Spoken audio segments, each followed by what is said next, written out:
again. I turn those goddamn annoying Microsoft notifications off. So hopefully that won't happen again. All right. So I'm going to be listening to this. For those of you who are listening, this is going to be on double speed because that's how I listen to everything. And frankly, I have to listen to Lex Friedman that way. Something about the way his voice is that it really only sounds natural to me listening to it at double speed at this point because I've listened to literally thousands. I say thousands, hundreds. Listened to hundreds of hours of Lex Friedman. And yeah, so I actually don't know the subject of this conversation. I don't really know CoffeeZilla. I mean, I've read what the caption says, and so I get it that he reports on this kind of stuff. So I'm interested to see what this conversation has, and if I have any legal input based on the assumptions that they're going to make based on it. So I've gone a little. I have. But hey, if I'm doing an SBF interview, it's black that day, nothing less. Yeah, it's black. No the lights go down. What do you actually do in those situations? Like leading up to a show, do you get hyped up? Like how do you put yourself in the right mind space to explore some of these really difficult topics? I think a lot of it's preparation, and then once it happens, it's mostly fueled by sort of adrenaline, I would say. I really deeply care about getting to like the root cause of some of these issues because I think so often people in positions of power are let off the hook. So I really care about holding their feet to the fire, and it translates into like a lot of energy the day of. So I never find myself like, funny enough, I usually drink a lot of caffeine leading up to the interview, and then I try to drink like minimum the day of because I have so much adrenaline. I don't want to be like hyper stimulated. I have to say, of all the recent guests I've had, the energy you had when you walked into the door. So let's take an inventory here for my grapplers of his cauliflower ear. It's not that bad. He's got good ears for a Brazilian Jiu-Jitsu black belt. So not on topic, but I was just noticing that. I'm excited to be here. I don't know how you get Lex. I mean, you're scared. I don't know if you know, Like you were gonna knock down the door or something. His cauliflower ear. Like that, just energy. It was terrifying because I'm terrified of social interaction. Anyway, speaking of terrifying, you chose a good living of interviewing people. Face your fears, my friend. So let's talk about SBF and FTX. Who is Sam Bankman-Fried? Can you tell the story from the beginning as you understand it? Yeah, so Sam Bankman-Fried is a kid who grew up sort of from a position of huge privilege. Both his parents are lawyers. I believe both of them were from Harvard. He went to MIT, backing up a bit more, he went to like this top prep high school, then to MIT, then he went to Jane Street, and after that, he started a trading firm in I think 2017 called Alameda Research with a few friends. Some of them were from Jane Street, some of them worked at Google, and they were sort of the smartest kids on the block, or that's what everyone thought. They made a lot of their money on something called the kimchi premium, or at least the story goes, which just to explain that, the price of Bitcoin in Korea was substantially higher than in the rest of the world, and so you could arbitrage that by buying Bitcoin elsewhere and selling it on a Korean exchange. So they made their money early, doing kind of smart trades like that. They flipped that into market making, which they were pretty early on that, just providing liquidity. So just for context, understanding arbitrage is just when there's differences in prices in different markets that you buy in one market and then sell to another. And part of that has to do with arbitrage can be caused for a lot of reasons. It can be caused due to differences in time zones of international exchanges. It can be due to latency and technology. There's a lot of different things that have led to arbitrage over the years. I remember in law school, my professor would talk about how there would be international traders who would arbitrage before kind of technology completely took over, and that's where like a lot of cocaine habits would happen because they'd be trying to stay up all the time doing trading. So yeah, just a little bit on arbitrage there. It's just a technical term on trying to profit off of some sort of market latency to an exchange, and it's a strategy that is considered delta neutral, which means basically if you take kind of both sides of the trade and you're making a spread, like a fee on that, you make money whether it goes up or down. So in theory, there shouldn't be that much risk associated with it. So Alameda kind of blew up because they would offer these people, people who are giving out loans, they say, hey, we'll give you this really attractive rate of return, and we're doing strategies that seemingly are low risk. So we're a low risk bet. We're these smart kids from Jane Street, and you can kind of trust us to be just smarter than everyone else. Kind of thing. Around 2019, Sam started FTX, which is an exchange. Specifically, it specialized in derivatives, so like margins, kind of more sophisticated crypto products, and it got in with Binance early on. So Binance actually has a prior relationship to FTX, which we'll explore in a second because they're going to play a role in FTX's collapse, actually. Binance is the number one crypto exchange, and they're led by, he's called CZ on Twitter. I don't want to butcher his full name, but really smart guy, has played his hand really well and built up a quite large exchange. And Binance was funding a bunch of different like startups. So they helped invest into FTX early on. They invested $100 million. So these guys were kind of like teammates early on, SBF and CZ. And FTX quickly grew. They got especially in 2020, 2021, they got a lot of endorsements. They got a lot of credibility in the space. And eventually FTX actually bought out Binance. They gave them $2 billion. So pretty good investment for CZ in a couple years. And now lead that up to 2022, what happens? Luna collapse, 3 Arrows Capital collapse, which if you don't know, there's just these kind of cataclysmic events in crypto led by some pretty risky behavior, whether Luna was a token that promised really attractive returns that were unsustainable ultimately, and it just kind of spiraled. It did what's called a stablecoin death spiral, which we can talk about if we need to. Stablecoin death spiral. I can't wait till that actually enters the lexicon, like a Wikipedia page on it. Economic students are learning it in school. Yes. There's like a chapter in a book. Anyway, this is the reality of our world. This is a really big part of the economic system is cryptocurrency, and stablecoin is part of that. Yeah, it's weird because on the one hand, cryptocurrency is supposed to somewhat simplify or add transparency to the financial markets. The idea is for the first time, you don't have to wait for an SEC filing from some corporate business. You can look what they're doing on chain, right? So that's good because a lot of big financial problems are caused by lack of transparency and lack of understanding risk. But ironically, you get some people creating these arbitrarily complicated financial products like algorithmic stablecoins, which then introduce more risk and blow everything up. So anyways, 3 Arrows Capital blew up. And all of a sudden, this crypto industry, which everyone thought was going to the moon, Bitcoin to 100,000, is in some trouble. And FTX seems like the only people who, besides like Binance, who's also really big and stable, and Coinbase, they seemed like they were doing fine. In fact, they were bailing out companies in the summer. I don't know if you remember that SBF was likened to like Jamie Dimon, who's the CEO of Chase, who like kind of was like the buck stops here. I'm like the backstop, right? So SBF was supporting the industry. He was like a stable guy. So come to like around October and November, there's all this talk about regulation. Everything's been blowing up. SBF's leading the charge on regulation. And CZ, the CEO of Binance, gets word that maybe SBF is kind of like cutting him out or making regulation that would maybe impact his business. And he doesn't like that too much. They start kind of fuming a little bit on Twitter. So when it comes out, a CoinDesk report came out that FTX's balance sheet wasn't looking that good. Like it looked pretty weak. They had a lot of coins that in theory had value if you look at their market price. But for a variety of reasons, if you try to sell them, they'd collapse in value. So it's sort of like this thing, a house built on sand. And a friend of mine on Twitter, he goes by Dirty Bubble Media. He released a report and he basically said, I think these guys are insolvent. Well, CZ saw that and he retweeted it and started adding fuel to the fire of like the speculation. Because up to this point, everyone thought FTX is super safe, super secure. There's no reason to not keep your money there. Tom Brady keeps his money there, whatever. And CZ kind of adds fuel to the fire by saying, not only am I retweeting this, adding kind of like validity to this speculation, but also I'm going to take the FTT that I got, which part of their balance sheet was this FTT token, which is FTX's like proprietary token. And Alameda and FTX control a lot of it. They were using this token to basically be a large amount of collateral for their whole balance sheet. So it accounted for this huge amount of their value. And the CEO of Binance had a huge chunk of it as well. And he said, I'm going to sell all of it.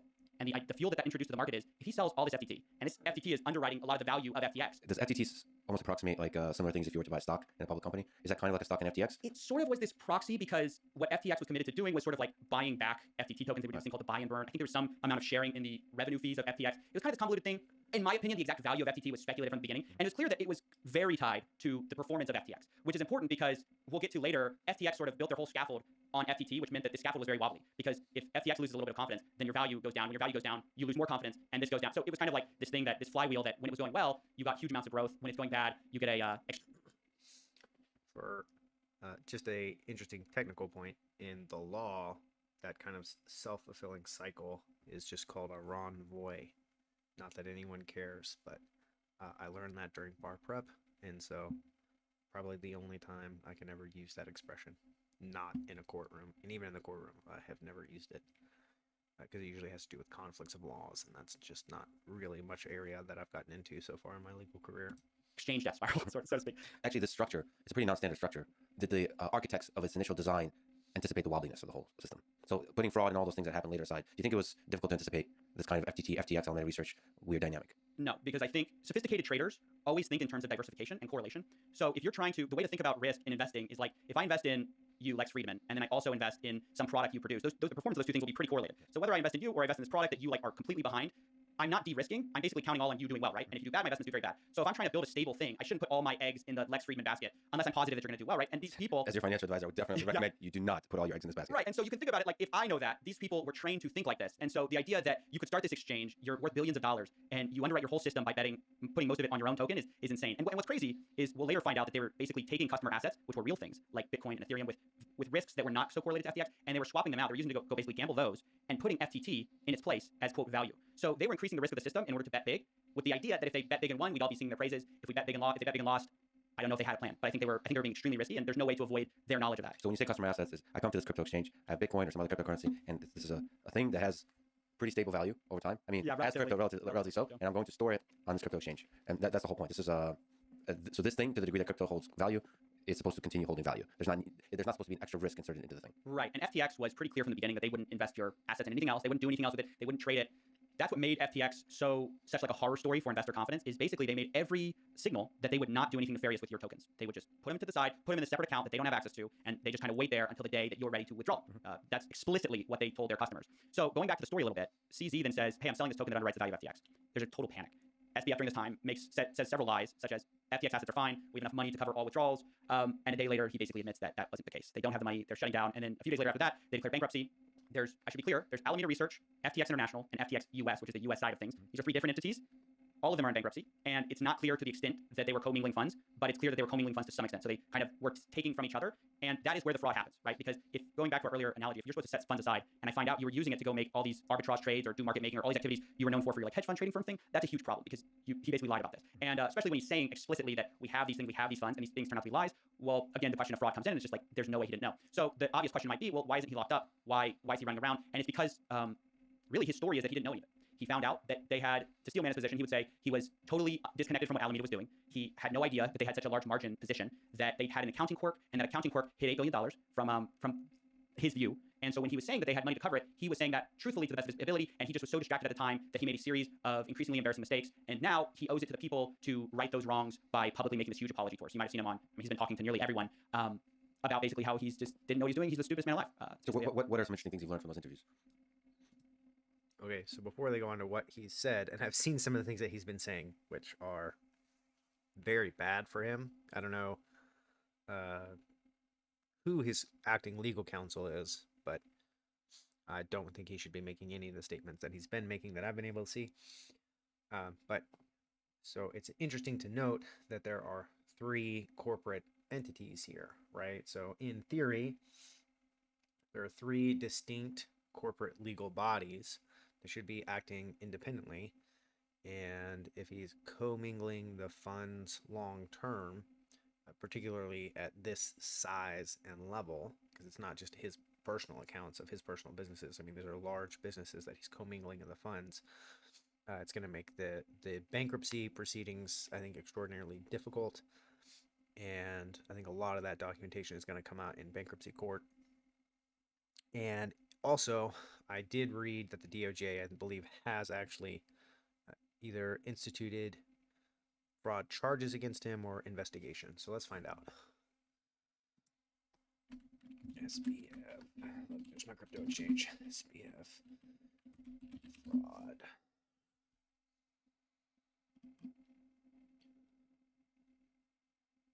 Scrutinized by U.S. prosecutors. So, U.S. prosecutors laying the groundwork for potential fraud case against Sam Bankman and others involved in the collapse of FTX. Okay, so he's currently under investigation by federal prosecutors, but hasn't been charged yet. But that remains to be seen. I think I've appreciated why you don't talk in that position. Most people wouldn't talk. Most people would listen to their legal counsel and not talk. I do not think he's any lawyer worth their salt would tell him to talk, because right now, I think the danger of what he's doing is he's locking himself into a story of how things happened, and I don't think that story is going to hold up in the coming months, because I think it's impossible, from the insider conversations I've had with Alameda Research employees, with FTX employees, it's impossible to square what they are telling me with no incentive to lie with what SBF is telling me with every incentive to lie, which is fundamentally that he didn't know they were commingling funds, he didn't know they were gambling with customer money, and it was basically this huge mistake, and it's Alameda's fault, but he wasn't involved in Alameda, a company he owned. So like a compassionate but hard-hitting gangster that you are, very recently, you interacted with SBF on, the suspenders as you're saying this, you interacted on Twitter Spaces with SBF, and really put his feet to the fire with some hard-hitting questions. What did you ask him? What did you learn from that interaction? Sure, I should say first, this was not a willing interaction. I mean, I thought that was kind of the funny part of it, because I've been asking him for an interview for a while. He's been giving interviews to nearly everyone who wants one, big channels, small channels.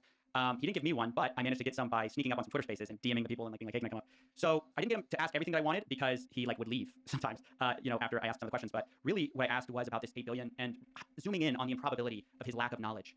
It's sort of like if you run a company and you know the insides and outs, and you're the top of your field, top in class, and all of a sudden it all goes bust, and you say, I had no idea how any of this worked. Yeah. I didn't know. It's like the guy who runs Whataburger saying, I didn't know where we sourced our beef. I didn't know where that's a Texas example, actually. Thank you, I appreciate it. Let's take it worldwide. Walmart. I didn't know we used Chinese manufacturers. It's that's impossible. To become Walmart, you have to know how your supply chain works. You have to know, even if you're at a high level, you know how this stuff works. Can I do a hard turn on that and go, sure, as one must, to Hitler? Hitler's writing is not on any of the documents around, as far as I know, on the final solution. So in some crazy world, he could theoretically say, I didn't know anything about death camps. So there's this plausible deniability in theory. So most people would look at that and say, it's very unlikely, no. Well, especially if all the insiders coming out saying, no, of course he knew. He was directing us from the top. I mean, what's interesting about the structure, and I love the nitty. Sorry, we're back to SPF. Yeah, to Hitler. Sorry, now we're back to I wanted to turn us as fast as possible away from Hitler. So the insiders in what? Alameda Research. What was interesting is that there was this sort of one-way window going on between Alameda and FTX, where FTX employees didn't know a lot of what was going on. Alameda insiders, and I would say by design, knew almost everything that was going on at FTX. So I think that was really interesting from the perspective of a lot of the so-called, what he's trying to ascribe to as failures or mistakes or ignorance and negligence, when looked at closely, are much more designed, and they sort of don't arise spontaneously. Because let's say, so there's this thing in banking and trading where if I run a bank and you run a trading firm, we need to have informational walls between us, because there's huge conflicts of interest that can arise, right? So the negligent argument might be that oh, we just didn't know, we're sort of these dumb kids in the Bahamas, so we shared information equally. But when you see a one-way wall, that starts to look a lot different, right? If I have a back-end source of looking at, you're the trading firm, so you have a back-end way to look at all my accounts, and I have no idea that you're doing that, that all of a sudden looks like a much more designed thing. When it would be plausible, let's say, going to use another analogy too, if you're saying, look, I commingle funds because I was so bad at corporate structures, you would expect those companies to have a very simple corporate structure because you didn't know what you're doing, right? But what we see with FTX and Alameda is they had something like 50 companies and subsidiaries, and it's impossibly complicated web of corporate activity. You don't get there by accident. You don't wake up and go, oh, I designed this watch that ticked a very specific way, but it was all accidental. If you really didn't know what you were doing, you'd end up with a simple structure. So even just from a fundamental perspective, what SBF was doing and the activities they were engaging in were so complicated and purposely designed to obfuscate what they were doing, it's impossible to subscribe to the negligence argument. And I want to quickly say too, I don't think a lot of people have honed in on this. There was insider trading going on from Alameda's perspective, where they would know what coins FTX was going to list. Ooh. So here's where I will raise the, I think, technical legal point that he keeps using the term being negligent. So in the law, negligence,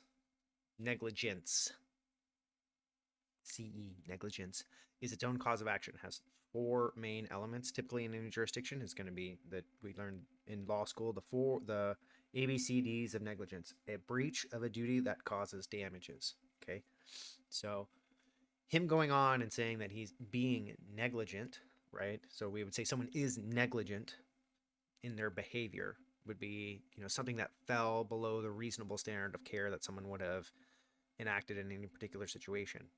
And so they say, this is negligence, not fraud. And there are, 9 elements of fraud that are very specific and have to be met. And we could look at those, and those will likely be met. But you could still be sued for negligence here, right? So it's like, he's trying to, I guess from a criminality standpoint, is saying that, well, I didn't commit any fraud, therefore I didn't do anything illegal, but I'm certain that fraud in and of itself wouldn't be the only charge that the federal prosecutors would come with. I mean, they're going to have a whole slew of, because there are things like criminal negligence and I don't know every single, and pretty much no attorney, even the federal prosecutor's office don't know every single federal statute that he could be charged with, but there are lots of individual crimes and misgivings that he could be charged with theoretically under federal law. And I'm just going to anticipate one of them being wire fraud, because they kind of tack on wire fraud to anything and everything under the sun, unfortunately, and that's a different subject.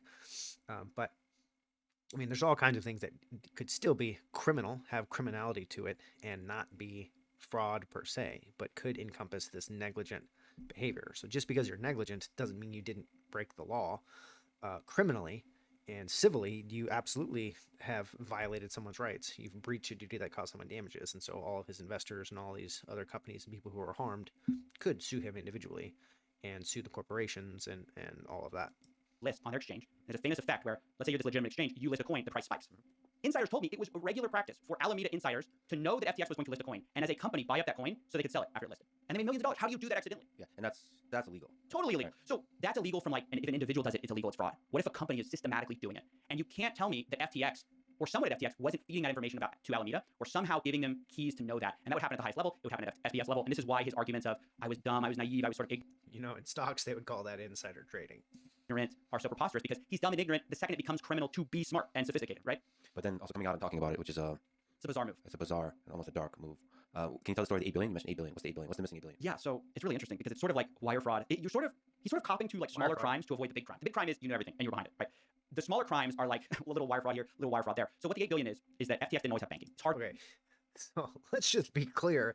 A little wire fraud is not a small charge. Wire fraud, I believe, the last time I looked at the statute, can carry a charge up to 20 years for wire fraud. So that's why they usually stack on wire fraud for all these things, because it's a hefty charge that they can lobby in almost every single case. Hard to get banking as a crypto exchange. There's all these questions of where's the money coming from? Is it coming from money launderers? So for a variety of reasons, it's always been hard for exchanges to get bank accounts. So before, when FTX was just getting started, they didn't have a bank account. So how do you put money in FTX? Well, they would have you wire your money to their trading firm. Their wiring instructions would go to the trading firm. It's easier to get banking as a trading firm. So you put your money with the trading firm, and then they credit you the money on FTX. Okay, first of all, this is a whole circumvention of all these banking guidelines and regulations.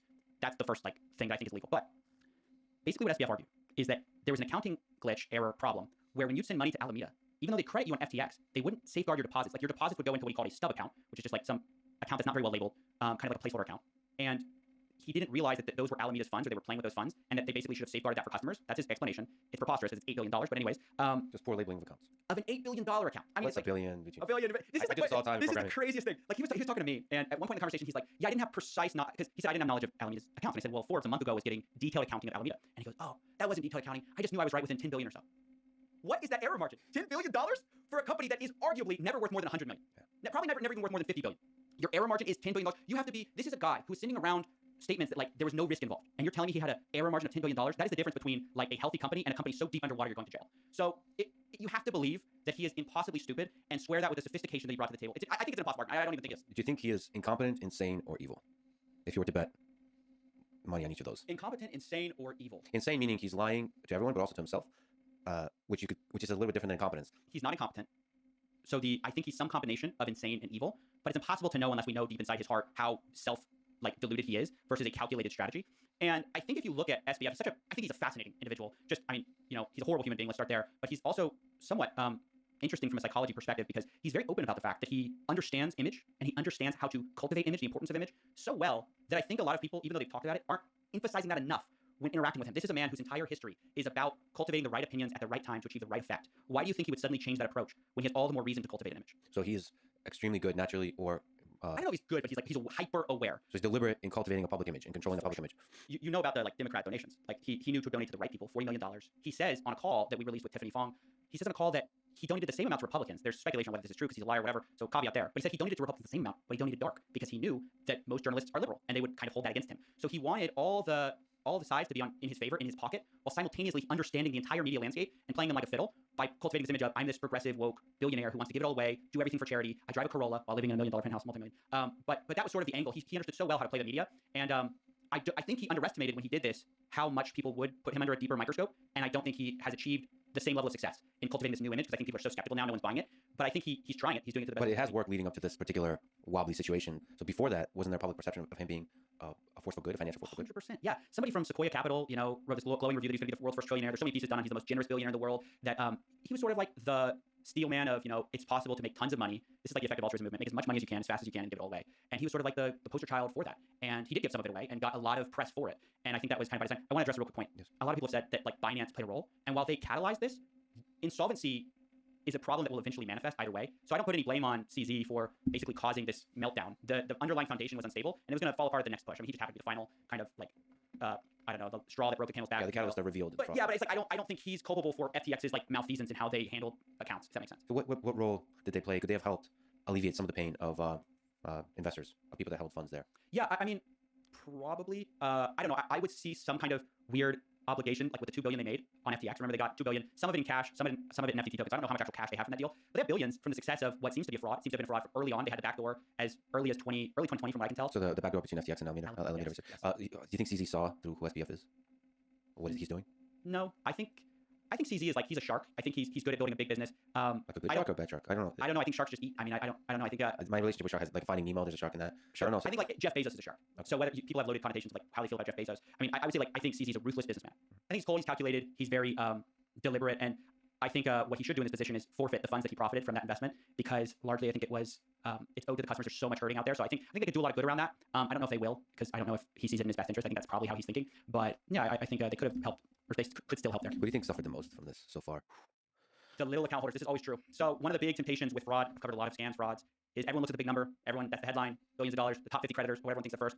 But quickly when you dig down, you realize that most people who lost $10 million, I mean, I'm sure it's terrible for them. I wish them to get their money back, but it's usually the people with 50,000 or less that are most impacted. Usually they do not have the money to spare. Usually they're not diversified in a sophisticated way. So I think it's those people. I think it's the small account holders that I feel the worst for. And unfortunately, they often get the least press time or airtime. That's the really difficult truth of this, is that especially in the culture of cryptocurrency, there's a lot of young people who are not diversified. They're basically all in on a particular crypto. And it just breaks my heart to think that there's somebody with 50,000 or 30,000 or 20,000. But the point is that money is everything they own. Right. And now what? Their life is basically destroyed. Imagine you're 18, 19, 20, 21 years old. You saved up, you've been working, you saved up, and this is it. This is basically destroying life. What's so brutal about this is that this all comes on the back. The entire crypto market comes from the deep distrust of traditional finance, right? In 2008, everybody lost trust in the banking systems. And they lost trust that if those banking systems acted in a corrupt way, that they would receive the justice. It turned out that the banks received favorable treatment, people didn't. So people lost faith in the structure of our financial system in a way that we're still feeling the reverberations of it. And so when crypto came along, it was kind of this way to reinvent the wheel, reinvent the world for the sort of lowly and the less powerful, and kind of level the playing field. So what's so sad about events like this is you see that fundamentally a lot of the power structures are the same, where the people at the top face little repercussions for what they do. The people at the bottom are still getting screwed. People at the bottom are still getting lied to, and law enforcement is way behind the ball. Do you think this really damaged people's trust in cryptocurrency? For sure. Way bigger than Luna, way bigger than Three Arrows Capital. It's because of who SBF was. It's not just the dollar figure behind it. It's because he wooed so many of our media elites who should have been calling him out, or at least investigating him and not rubber stamping him. It's an indictment of our financial system, even our most sophisticated people in BlackRock and Sequoia who didn't see this coming, who also rubber stamped him. And you just wonder, like, if you can't trust the top people in crypto who are supposedly the good guys, the guys saving crypto, just a month ago or 2 months ago, he was the guy on Capitol Hill that was talking to Gary Gensler, to all the top people in Washington. He was orchestrating the regulation of crypto. If that guy is a complete fraudster, liar, psychopath, and nobody knew it until it was too late, what does that mean about the system itself that we're building? So you are one of, if not the best, like fraudster investigators in the world. Was this on your radar at all, SBF, over the past couple of years?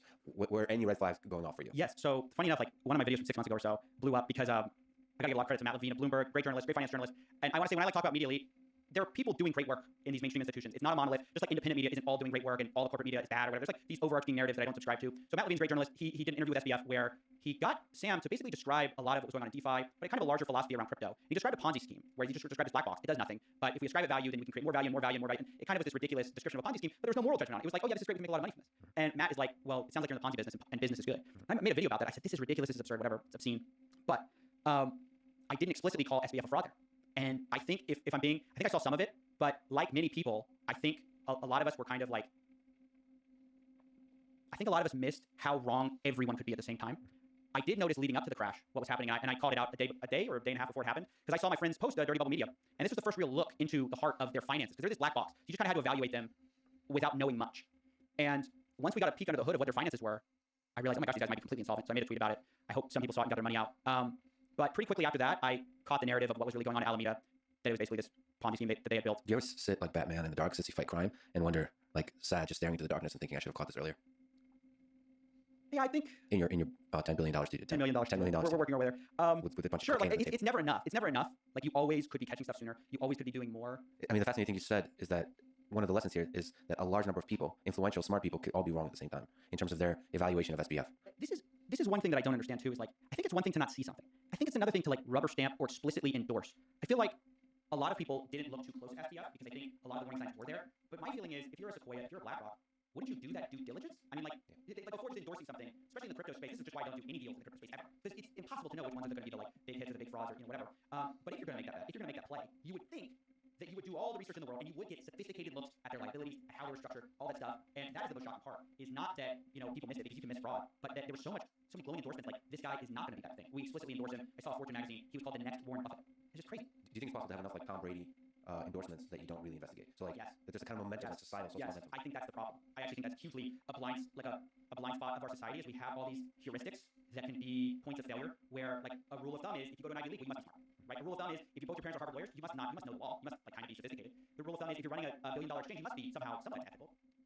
So of course he's describing confirmation bias, but I think it is important for his own credit, which is, we're in a very litigious society, and calling someone an explicit fraud without the direct evidence could be dangerous. You could get sued, slap sued or something of that nature.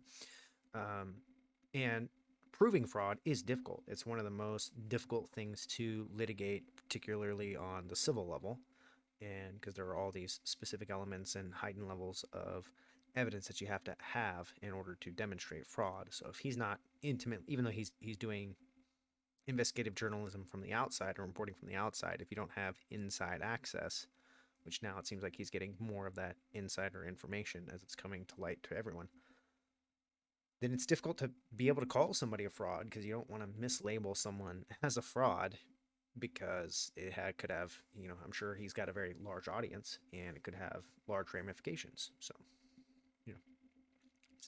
I wouldn't necessarily fault him, even though it seems like he's like, oh, I should have seen it sooner.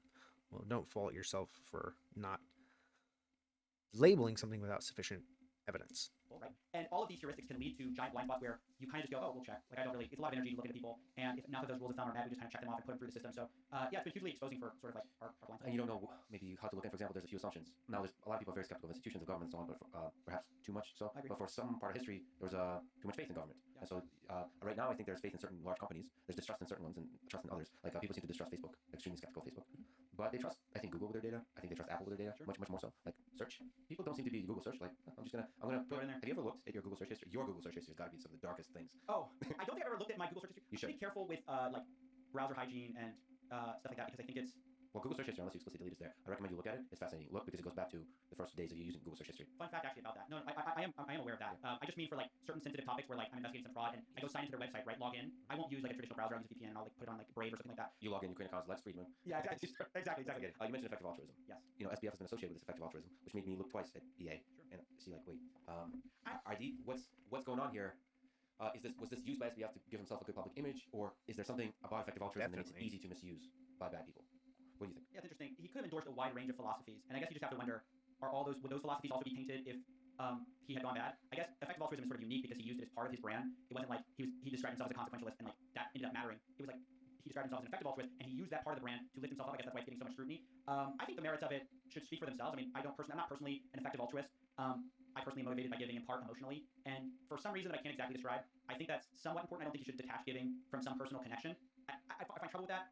And like I said, for reasons I can't describe, because effective altruism is sort of the most logical ivory tower position you could possibly take. It's like strip all humanity away from giving, let's treat it like a business, and how many people can we serve through the McDonald's line of charity for like $1, right? I just personally don't resonate with that, but I don't think the entire movement is like indicted because of it. Typically, most people who care about giving and charity, on the whole, are nice people, so I can't speak for the whole movement. I certainly don't think SBF indicts the whole movement, even though I personally don't subscribe to it. Yeah, it made me pause, reflect, and step back, like about the movement and about anything that has a strong ideology. So if there's anything in your life that has a strong set of ideas behind it, be careful. Yeah, I mean, look, I kind of feel like what it teaches me and what I kind of think about when I think about systems is that no system saves you from the individual.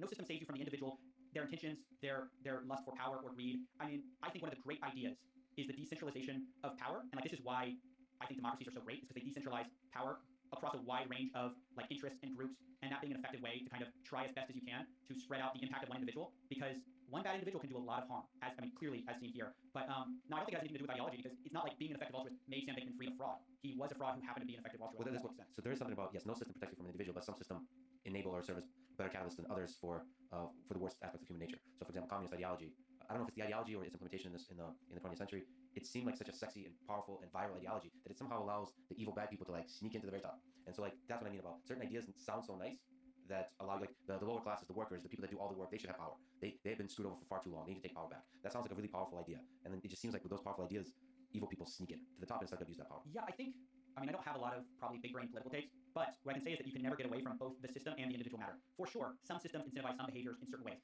But some people will take that and go, okay, all we need to do is design a perfect system, and then these individuals will act completely rationally or responsibly in accordance to what our incentives say. That's not true.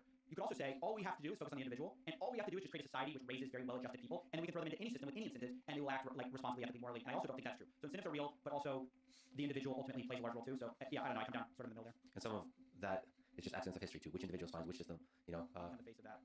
Yeah, with FTX versus Coinbase versus Binance, which individual, which kinds of ideas and life story come to power. That matters. It's kind of fascinating that history turns on these small little events done by small little individuals. That Hitler's a failed artist, or you have FDR, you have all these different characters that do good or do evil into the world, and it's like single individuals and they have a life story, and it could have turned out completely different. It's the butterfly wings. So yeah, you're right. We should be skeptical of attributing too much to the system or the individual. It's all like a beautiful mess. That was like a Lex line. I've heard quite a few episodes, and that's like such a Lex line. It's a beautiful man. All right. Beautifully said. All right. Sorry, Beautiful. I'm Okay. All right. I love you too. All right. Can you think of possible trajectories how this FTX SBF saga ends? And which one do you hope for? Let's go with what I think he's going to say, which is SBF likely getting arrested. And I mean, $8 billion disappearing. I'm interested to see him talk more about that if he has more specifics on that.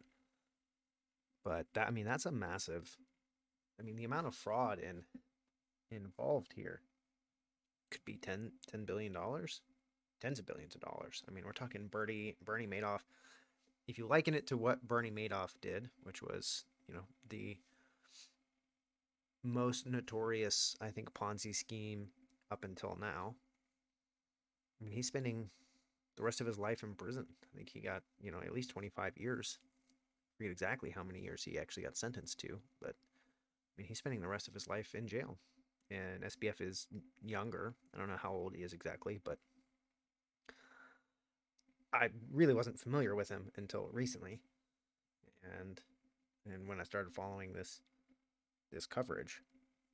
And yeah, you have to think that he's going to be facing all kinds of federal prosecutorial charges. It's going to be difficult because a lot of these things don't have the same regulations, but at the end of the day, I think fraud is fraud. And so the prosecutor's going to look at it and see if he meets the legal definition of it. And I think the public outcry has already been, pretty big from, as they're saying, unfortunately, the amount of people who are actually getting the coverage and who are going to be able to move the needle on this are going to be people in the top 1% who, lost a lot, but who are probably ultimately going to be okay. Don't think many of us are too worried about, Tom Brady's future financially. I mean, he's going to be okay. But what kind of ramifications are there going to be? I mean, you're going to see a lot more push for regulation. That's going to happen. And yeah, I'm interested to see what his predictions are. We hope that SBF goes to jail. That's the individual. And in terms of the investors and customers, what do you hope happens? And what do you think are the possible things that can happen? So, A, yeah, I definitely think SBF should go to jail. For nothing else, for a semblance of justice, the facsimile of justice to occur for all the investors. I also think there are people probably several steps down the chain that probably knew, at least Caroline Ellison. You can have questions about sort of their, Dan Friedberg, who I'd love to talk about as well. There were a lot of people in that room who I think knew. I think we do so much of like the one guy is all to blame, let's throw everything at him, when clearly this was a company-wide issue. So everyone who knew, I think, should face the same punishment, which I think should be jail for all of those people. In part to send a signal to anybody that tries this kind of stuff in the future. Yeah, absolutely. I mean, one of the big things that you saw, like, okay, take a microcosm of all of this action and just look at like the influencer space, right? There's a ton of deals that were done that I've covered ad nauseum about influencer finds out they can make a lot of money selling a crypto coin. The first thing they wonder is, am I going to get caught? If I do this, is there a consequence? And if the answer is no, then it's a pretty easy decision as long as you don't like have any moral scruples about it, which apparently none of them did, or a lot of them didn't, I should say. So as soon as somebody steps in and regulates, that math changes, and all of a sudden there's a self-interest reason to not go do the bad thing. So for example, I can give a concrete example of this. There was a NFT, the first ever NFT sort of like official indictment, or the DOJ released this press release that they're charging these guys who ran an NFT project that they didn't follow through on their promises. They made all these promises, lied, and then ran away with the money. First ever consequence for anyone in the NFT space. That day that press release came out, I saw several NFT projects come back to life from the dead. Why? Because all those founders are freaking out, and they realize we scammed people. We have to at least make it look like we're doing the right thing, right? Even just that's on the optics side, but there's also tons of people who now go, oh, basically law enforcement is on the scene. We can't do the same thing. So there's a very pragmatic reason for this punishment. It's very much just because people work into their math of should I commit fraud? And the last several years have been very, it's been like a little bit of a nihilistic landscape where no one was getting punished. And so there's this question of you're almost an idiot if you didn't take the deals. So I think it's really important, extremely important for kind of law enforcement to play a role, regulation to play a role to make it harder to commit those crimes. And if you commit those crimes, there's actual real world punishment for it. To your point about like what's going to happen to the investors, I think that was kind of a question. It's tough because if the money's not there, the money's not there. I mean, there's going to be the guy, they got the best in class guy, the guy who ran the dissolving of Enron. So I mean, I can't imagine someone better equipped to run a complicated corporate fraud like dissolution. But yeah, it's tough because everyone's going to get probably, I don't know, 10 cents on the dollar, maybe less. I wonder if this.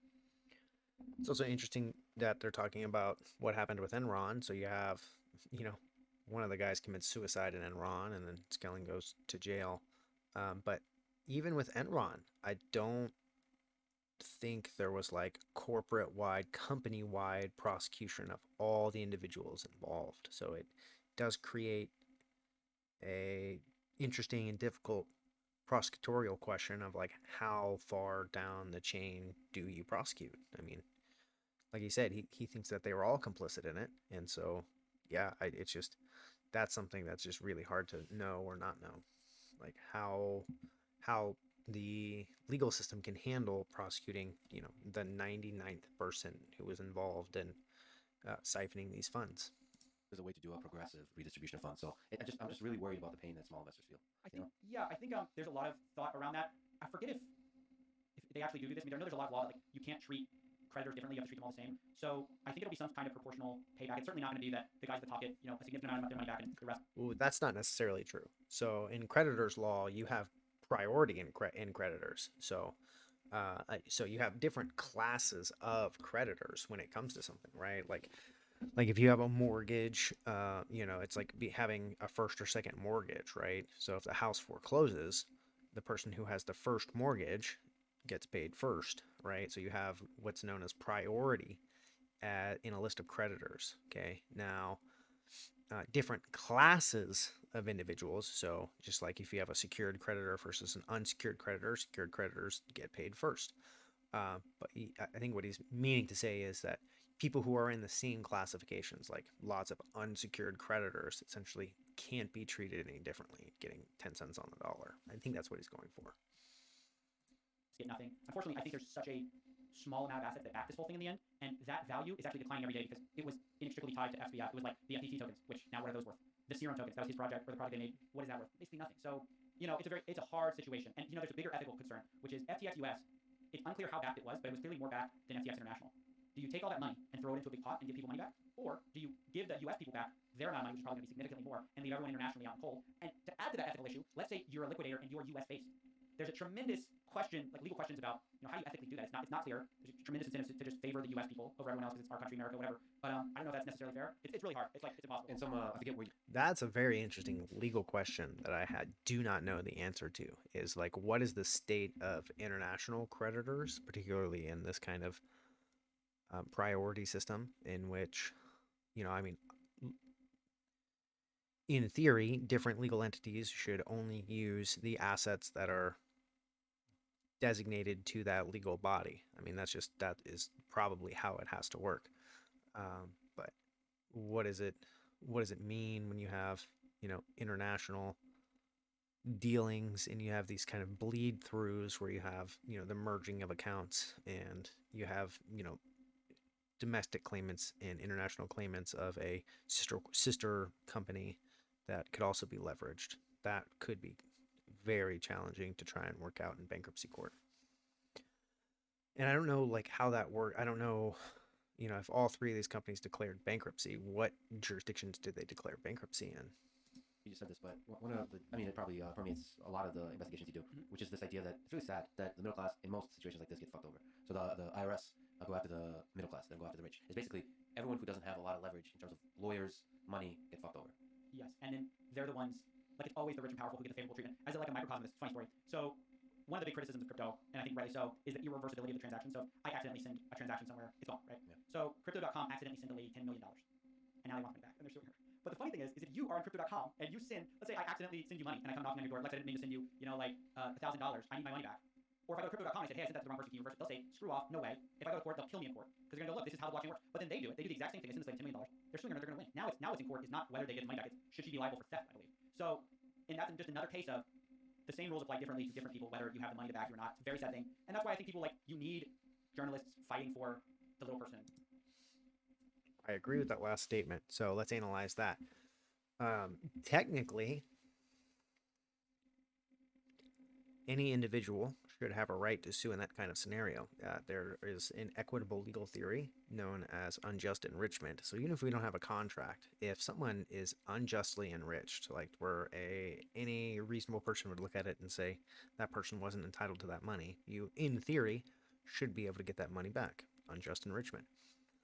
The problem is as they say, is you need the ability to litigate that unjust enrichment. And attorneys are going to charge tens and tens of thousands of dollars. So if it's a de minimis amount, meaning a small amount that, doesn't really mean much, yeah, it doesn't make sense to try to pay an attorney tens of thousands of dollars to try and get your, $50 back that you accidentally, sent someone on the blockchain.